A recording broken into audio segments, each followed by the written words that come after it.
Kembali lagi bersama saya Ika di Suara Masjid dengan Pak Nurul Amin. Beliau pimpinan cabang Dewan Masjid Indonesia Kecamatan Lakar Santri dan beliau juga pengurus Masjid Al-Hidayah Lidah Wetan.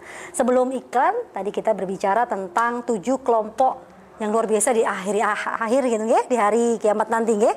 Dan salah satunya adalah di nomor 2, pemuda yang mencintai masjid.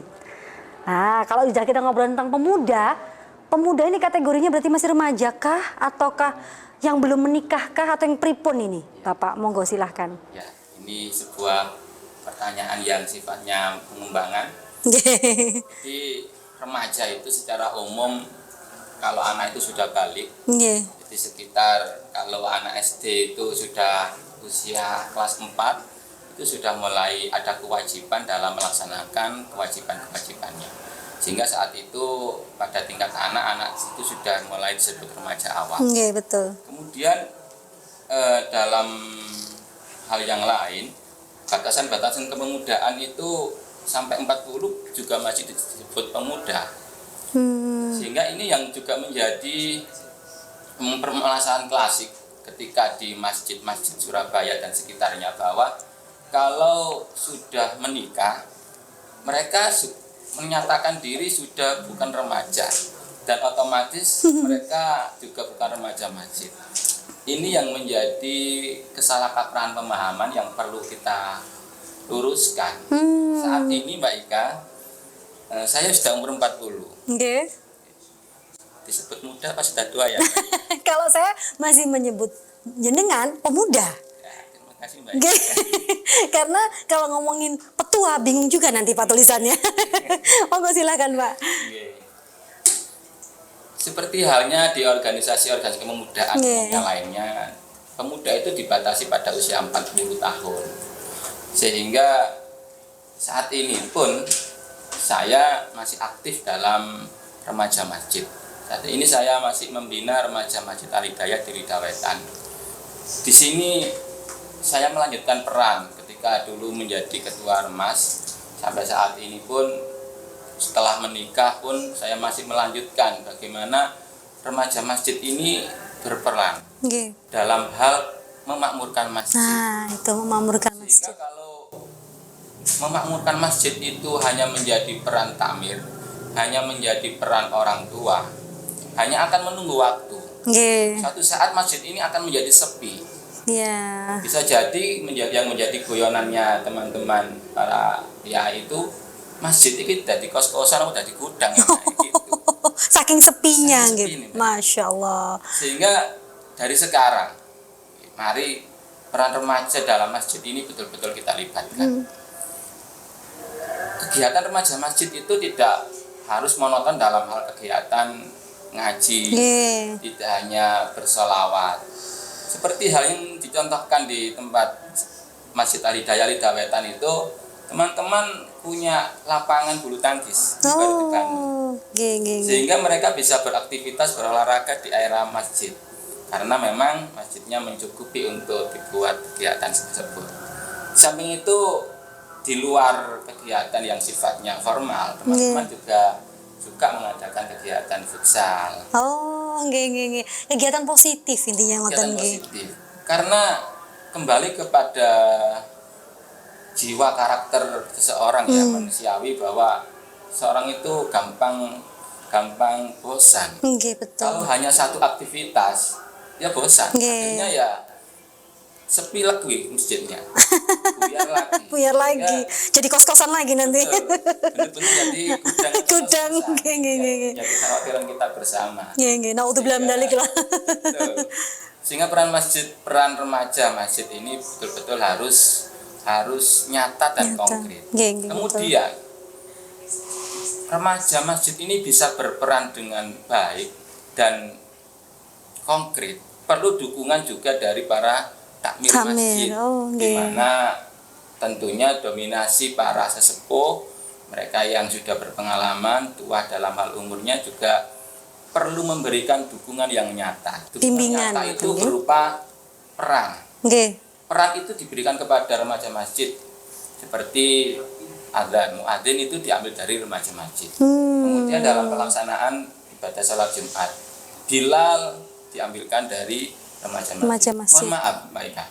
Saya melihat masih ada beberapa masjid yang menjaga kesakralannya, menjaga kehormatannya mungkin kepada para sungkan ngoten Bilal mungkin itu nggih. mereka yang masih sudah tua, masih tua gitu. Ngapunten. Ngapunten Itu ya, bukan hal sunnah. yang Nggih, negatif bagi saya. Cuma peran remaja masjidnya itu perlu diberikan kepada remaja masjid dalam hal diantaranya Bilal Nggih. Jumat atau saat hari raya. Hmm. Peran yang lain, hal-hal yang bisa sifatnya itu administrasi.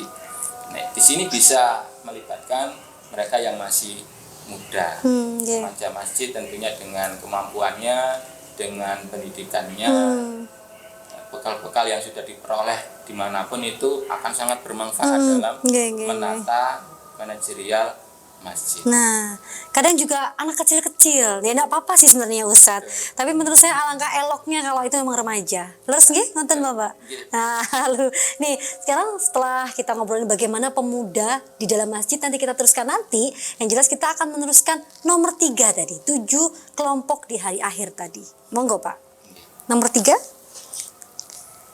Jadi yang saya sampaikan hadis tadi 7 Nggih. kelompok. Saya fokuskan saja pada 2 itu dua kaitannya itu, dengan nggih. masjid. Masjid, kadang masjid Kemudian nggih. tadi saya ingat tentang peran anak Nggih, anak. kecil. Nggih, itu kadang Kemudian pripun niku. saya dengan anak kecil yang di masjid. Mm-mm.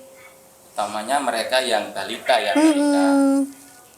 Nah ini, kalau bagaimana sih seharusnya kita sebagai pengurus takmir masjid ketika ada anak balita yang ikut masjid? Boleh tidak, gitu kadang. Tentunya orang tua itu mengajak anaknya itu ke masjid tentunya dengan berbagai pertimbangan. Satu, ketika anak harus dibawa ke masjid karena di rumah sudah nggak ada siapa-siapa. Ada yang ngomong gitu nggih. Daripada tidak ikut berjamaah ke masjid, maka anak juga diajak ke masjid. Itu yang pertama. Yang kedua, ini bagian dari pendidikan anak secara konkret dalam hal pelaksanaan sholat. Kalau orang tua obrak-obrak tok ke anaknya enak di dalam masjid, tapi orang tuanya nggak berangkat ke masjid. Orang tuanya ya, di rumah. Ini namanya omong kosong. Iya betul. Jadi sejak dini, usia bahkan di bawah 5 tahun, 3 tahun sudah diajak ke masjid, 5 tahun diajak ke masjid. Ini bagian dari pendidikan. Namun kita juga tidak memungkiri ada efek ketika anak di masjid. Namanya anak, kadang jalan-jalan, Ya, lari-lari, kemudian bersuara, teriak-teriak bahkan nggih. sehingga ini ada sebagian jamaah yang merasa terganggu. Betul. Perlu dikembalikan bahwa kekhusyukan sholat itu yang menjadi titik tekannya adalah pribadi jamaah masing-masing. Nah, Tidak berarti terus ada efek di luar, kemudian kekhusyukan terganggu, menyalahkan efek yang di luar. Kalau itu yang menjadi alasan, bagaimana dengan masjid-masjid yang ada di jalan raya? Tidak pernah sepi dari mobil lalu lalang, motor macam-macam. Apakah selama ini tidak disalahkan motor-motor yang lebih suaranya lebih mengganggu lebih daripada berisik. anak? Sehingga saat ini anak disalahkan karena tidak khusyuk. Anak-anak lari disalahkan karena tidak khusyuk. Harusnya dikembalikan kepada dirinya sendiri. Kenapa kok tidak khusyuk? Gitu nggih. Harusnya tetap khusyuk walaupun dengan berbagai macam aktivitas di luar itu. Rasulullah sendiri pernah sedang sholat, cucunya itu naik di atas punggung Rasulullah, bahkan sampai naik di atas punggung Rasulullah. Saat masih berdiri aman, namun ketika mulai ruku, Rasulullah tentunya juga hati-hati akhirnya biar anak cucu tersebut tidak jatuh, sehingga sambil menggendong, sambil memegang cucunya, Rasulullah tetap ruku, tetap sujud, sehingga anak ini tetap dalam kondisi pengawasan Rasulullah cucu tersebut. Ini menjadi teladan bagi kita bahwa keberadaan anak di masjid ini jangan menjadi permasalahan, sehingga mohon maaf, saya juga bagian yang tidak setuju apabila di masjid itu ada aturan Tidak boleh bawa anak kecil. tidak boleh bawa anak kecil. Anak kecil di palang merah. Nggih, ada itu berapa masjid itu. Ini dampak yang saya khawatirkan itu dampak psikologi ke anak akan menjadi teringat sepanjang usianya. Nggih. Aku biyen gak oleh nang masjid. Lopo nang masjid. Lopo nang masjid nih. Jadi Iya, iya. mari peran takmir utamanya dalam membuat aturan-aturan seperti itu perlu dipertimbangkan kembali. Anak ke masjid itu bagian dari pembelajaran orang tua kepada anaknya supaya rajin ke masjid. Mencintai masjid begitu ya, Pak. Masjid utamanya. Dan sebagai praktek yang konkret yang nyata bahwa sholat itu perlu, sholat itu seperti itu loh cara-cara sholat.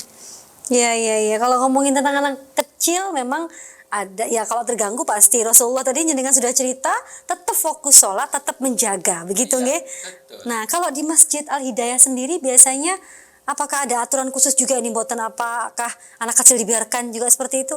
Iya. Apa Pak, monggo. Tidak hanya di Masjid Al Hidayah, secara umum kalau di sekitar yang saya tahu di Kecamatan Lakar Santri tidak ada aturan-aturan larangan tertulis ya. Tapi para pengurus takmir, pengelola masjid itu tetap mengingatkan supaya ketika membawa anak kecil mohon didampingi. Tidak anak itu dibiarkan sendiri tanpa orang tua. Mungkin mengkomunikasikannya seperti itu, nggih? Ya, betul. Nggih. Dengan teguran-teguran yang bahasanya bisa diterima oleh Halus itu, anak-anak. nggih. Tidak menjadikan Mereka takut kembali ke masjid, Ya, mungkin begitu. betul. Nggih. Dan kenapa membangun masjid? Apakah boleh hanya untuk meraih pahala? Jangan kemana-mana, kita akan teruskan setelah tayangan iklan berikut ini.